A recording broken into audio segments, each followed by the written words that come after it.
you might have thought it was Britney Spears. The Marlowe Players have been entertaining theatregoers in Derbyshire for more than 50 years. They're one of the few amateur companies who perform in Derby Playhouse Studio. Recently they moved home to Darley Abbey Village Hall, and this is where their next production is being staged. Let's go inside and have a look at the rehearsals.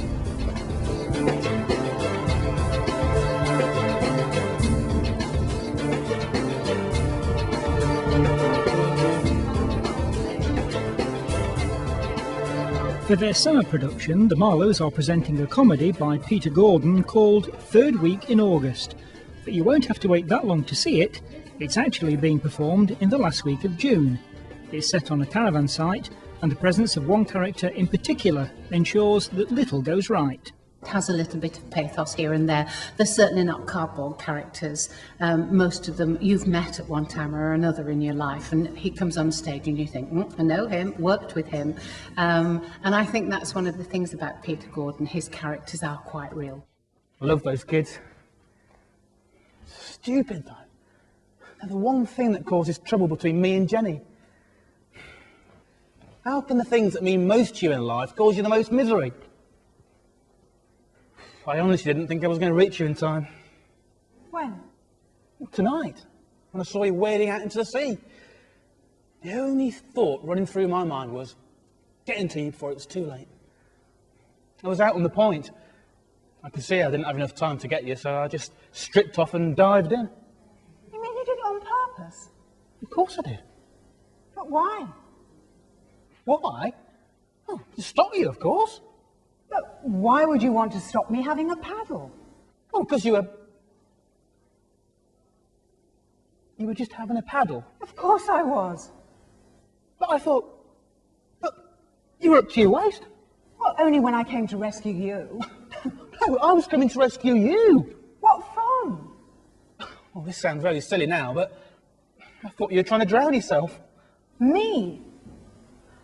Is this what all the talk about suicide was about?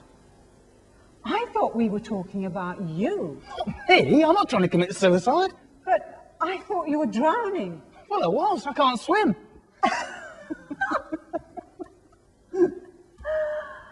Nobody's ever risked their life to stop me from having a paddle before.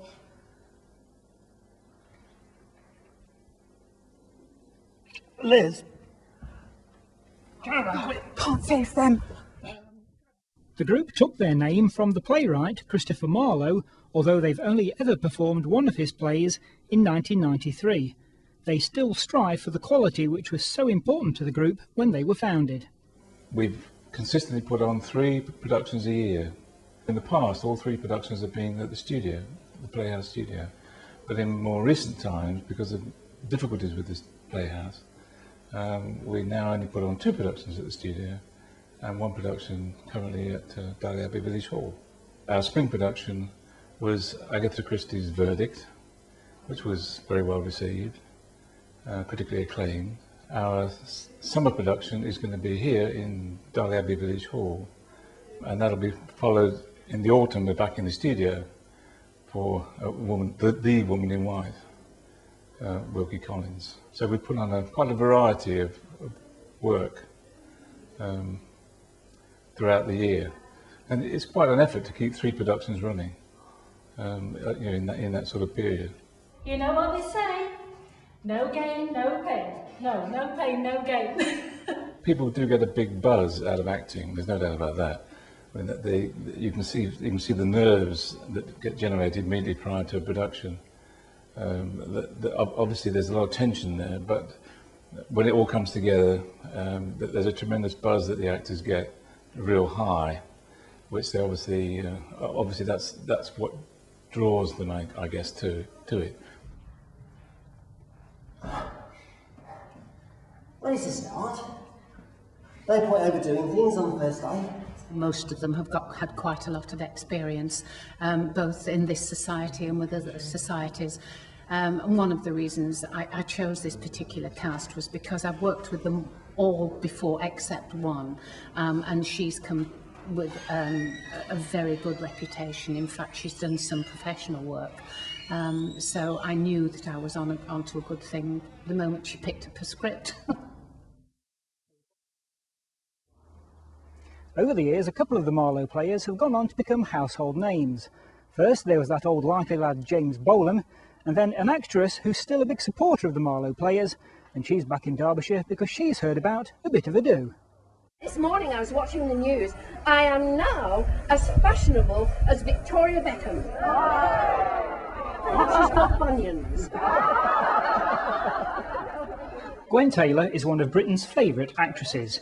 She has appeared in comedy classics such as Duty Free, she starred alongside David Jason in the BAFTA-nominated Bit of a Do, and now she's a regular on the drama Heartbeat. The Marlowe Players gave her her first real taste of acting. The first thing I did was Parkfield Cedars Grammar School for Girls, and I was a bit of a leading light in their dramatic society. And when I left, I went into the bank, the Westminster Bank as it was in Irongates, and I met a gentleman called Harold Petrie, who used to service the machines, you know, the comptometer things. And I used to talk to him, and he said that he ran an amateur dramatic society and he was a producer. And I said, how do you get into it? And he said, well, you just come along, basically. And I thought, that really appeals to me, you know. So I went along, and I got a very nice leading part in the first play that I was involved with, called The Bride and the Bachelor. And it was the Juve lead, you know. And it went on from there. And I was in the Marlowes for quite a long time, and then I had to have a break because I got married and things happened. And when I came back, I actually joined Derby Theatre in the Round. That was some time later, which was a bit more avant-garde than the Marlowes. But I've stayed in touch with some of the Marlowe people, although most of them have left the stage now. But it was a great time for me, and I think without them, I probably wouldn't be here, because it did open up a world for me that I didn't think was possible for me. So I'm very grateful. So who moulded Gwen's career in those early days? Vida Ayres, really, who I knew, and she was very, very supportive of me, always was, and very encouraging when I decided to become professional. So, yes, I remember Vida very well. Gwen appeared in the Monty Python film Life of Brian. Eric Idle described her as the best comedy actress he ever worked with. She's just happy to keep busy. It's not been totally glittering, but it's been successful. And I've never really had any great periods out of work, for which I'm eternally grateful. I don't know how people cope with that. When, you know, you say you're an actor and they say, what are you doing? And you say, well, nothing actually. And what have you been doing? Well, nothing.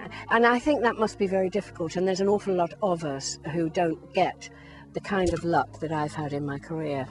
Oh, I'm just hitting the microphone. I'm so experienced, aren't I? Oh, Neville, don't start again. I don't want one of my heads. Not when we're travelling. You've got to be bigger than life to get it over to your audience. Back at the Village Hall, rehearsals are continuing for third week in August, and everyone's confident it'll go well. We're going to have a super production, and I'm sure people will enjoy it. And Gwen Taylor has this message for the group. Just all pull together and have a great success.